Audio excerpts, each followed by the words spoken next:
Ferrari at breakfast on LBC. Call 0345 6060 973. 9 to 8 now, with possibly thousands of people leaving the care sector, and that's something we're going to look at in the next hour. The government is announcing plans to strengthen day one employment rights and increase productivity of businesses for those who are just starting work. Workers in this country will get more choice over when and where they work under new proposals. It will be explained now by Conservative MP and Small Business Minister Paul Scully, who joins me now. Can you spell out what this would mean then directly for my listeners? Good morning, Minister. Morning. Actually, I was here, Nick, to talk about the issue with net zero, the COP26. I'm terribly sorry, that's the briefing that's been given, but we will turn to that. OK, I have here with your name, but the government also introducing day one right to 1 week's leave. But let's talk about what you need to. Then what is it you want to address as regards COP?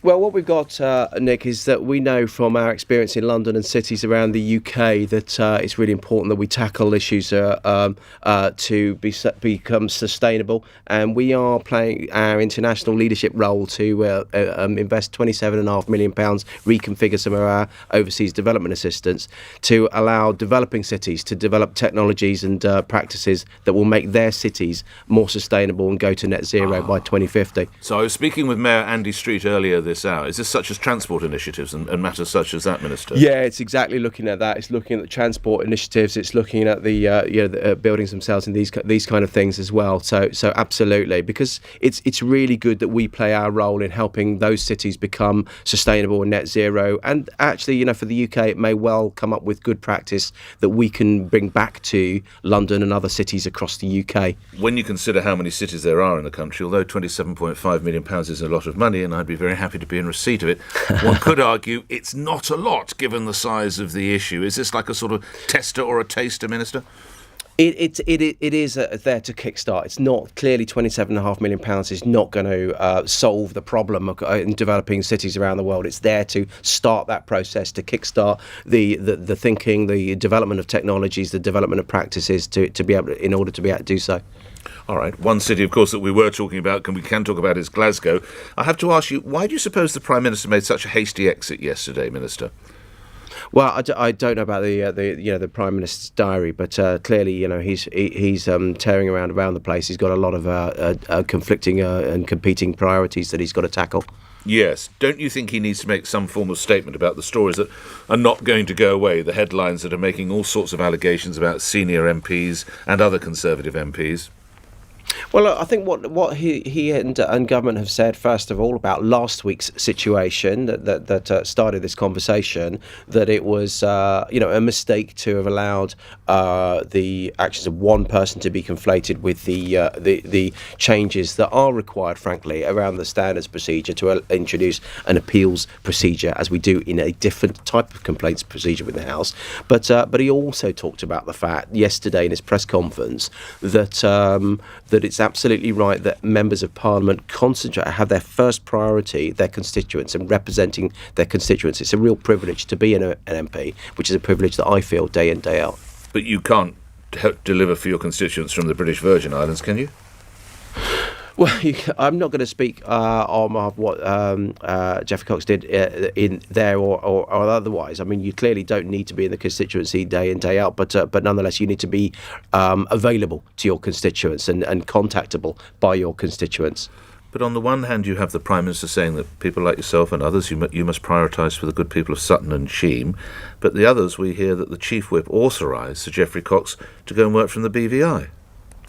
Well, I think I don't know the ins and outs of it. I don't know the whipping situations. What I do know is over the last few months, we've had an odd situation that's only just now been restored, that we were, many of us were voting by proxy because we weren't able to come into Parliament freely.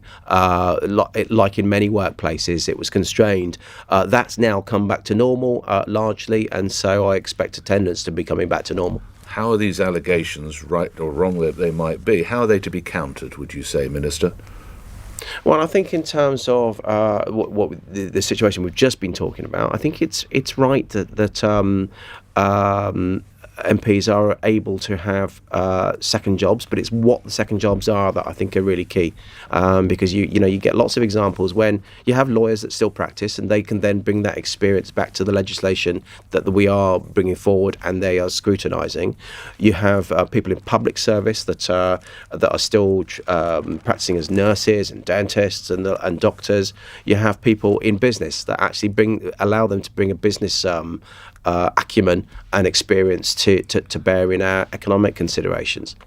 But nonetheless, but wrongdoing needs to be so paid advocacy and the like needs to be absolutely stamped out. Okay, so we do need to rework the system. Yeah, I think we need to need to look at it, and that's what we're trying to build a cross-party consensus in order to do so. I think it needs to be done in a fair way, which is why, as I say, last week, although it got conflated, the root of what we were trying to do last week was right in having an appeals process so that you can feel there is a natural justice there. Because if you complain about someone's behaviour in Parliament, for example, or like bullying and harassment and the like, there's a totally different system which has an appeals process on it. So we actually have two standard systems, one of which has an appeals process, one doesn't. So we need to, as I say, make sure that we get that right so that people can see justice being done. Your small business minister, the many small businesses are care or residential homes, and it is said that there is already a shortage of tens of thousands, and that could be added to by this ruling that these folk, the workers there, have to have had their necessary vaccinations. Are you convinced this is the right path? Yeah, I think those workers are there to protect the most vulnerable in our society, actually, the people that are most likely to be hospitalised or indeed, unfortunately, die from COVID. And that remains the case. We're still living with COVID and it's still a very live situation. So it was right that we gave people 12 weeks to go through that process. And, I'd hope that people would, if they haven't had their vaccination, go back and reconsider and get that vaccination done if they want to continue working with those vulnerable people. But what about vulnerable people who might not now be afforded the same level of care because the staffing just simply isn't there, Minister? Well, we'll have to see. But I think what we want to do is it's little point with having people having care of people with people that may unfortunately help transmit the disease. And send them to hospitals. So it's a slightly circular discussion. We want to make sure that the people that are receiving care can be as safe as possible. Okay. And lastly, the front page of one of the newspapers today, hundreds of companies set up after the government's furlough scheme was established have claimed £26.6 million from the taxpayer, some of it is believed fraudulently. The furlough scheme, obviously it had to be rushed through, but it wasn't tight enough, was it? Well, I think you were right in saying that we had to work really, really quickly on this. We had to deliver some really big schemes at an incredible pace, which has protected jobs and livelihoods. But nonetheless, we've got fraud systems in place. We have the National Crime Centre, we have the HMRC that have robust fraud procedures, and we'll be investigating each and every one of those. Because there are 340 of the firms were created on or after March the 1st last year. That was when the furlough scheme came into operation. 3 of the 5 addresses were most commonly used are linked to formation agents. There seems to be a scam of huge proportion gone on here, Minister. Well, I think formation agencies have their place because, and I've used them in the past, frankly. When I was running small businesses, it's a nice, easy way of actually setting up a limited company. But nonetheless, that ease can allow for abuse. And that's why the fraud procedures that we've got in place with HMRC and other agencies are robust enough to be able to investigate that. And good luck with the funding programme for some of the major cities in the country. I'm sorry about the slight misstep with that right at the beginning. Small Business Minister Paul Scully, thank you for appearing here on LBC, where at 8 o'clock news is next.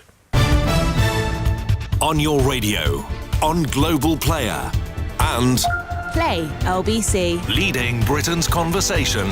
This is LBC.